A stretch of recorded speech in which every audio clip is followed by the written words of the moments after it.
अस्सलामुअलैकुम मेरे प्यारे दोस्तों, भाईजान कलमा चौक लाहौर से मेरे पास आए हैं काम करवाने के लिए। बिलाल जफर भाई आए हैं, इनकी मोहब्बत है कि इतनी दूर से आए हैं। अच्छा भाईजान, क्या मसला आपको बन रहा था 1 to 5 में? 1 to 5 की एवरेज का मसला था। ठीक है, साउंड नहीं था बन रहा यार। 1 to 5 रखा है, अगर साउंड मजेदार नहीं है तो 1 to 5 का कोई फायदा नहीं। इसी तरह भाईजान का 1 to 5 सिर्फ 4000 किलोमीटर चला हुआ है, तो भाईजान का साउंड जो है ना मजेदार नहीं था बन रहा।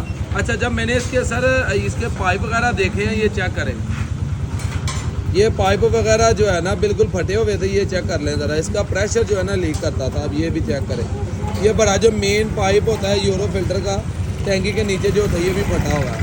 ठीक है, ये चेक करें। ठीक है, ये हमने माशाल्लाह पाइप वगैरह लगवाए हैं, तो भाईजान कैसा अब साउंड हो गया, ज़बरदस्त है। बकाया जब एवरेज भाईजान को सेट करके दी है, जब चला के आएंगे तो फिर ये बताएंगे इनकी फीडबैक वीडियो भी इंशाल्लाह आप दोस्तों के साथ शेयर करेंगे। तो लास्ट पे आज आपको साउंड सुनाऊंगे कैसा हो गया आज।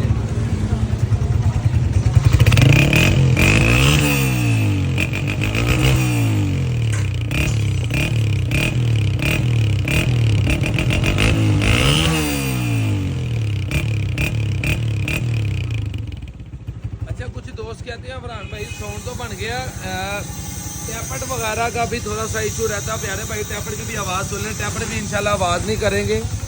ये क्या करें, और ये बात लास्ट में बता दूं भाईजान, थोड़ा सा टैपटों का हल्का फुल्का जो है ना थोड़ा सा कॉम्प्रोमाइज़ करना पड़ता है। बहुत ज़्यादा टैपट हम टाइट भी नहीं करते, बहुत ज़्यादा लूज़ भी नहीं करते कि आवाज़ ही पैदा हो। हर चीज़ की कोई ना कोई सेटिंग होती है। ठीक है प्यारे भाई, अल्हम्दुलिल्लाह मेरी कोशिश होती है ना टैपट आवाज़ करे और ना बाइक की पिकअप कम हो और साउंड भी बेहतरीन हो जाए। अगर वीडियो अच्छी लगे दोस्तों के साथ शेयर करें और अपने भाई के यूट्यूब चैनल स्टार होना केयर सेंटर को जाके सपोर्ट भी करें। अभी के लिए फरहान भाई को इजाज़त दें, इंशाल्लाह मिलते हैं किसी नेक्स्ट वीडियो पे। शुक्रिया, अल्लाह हाफ़िज़।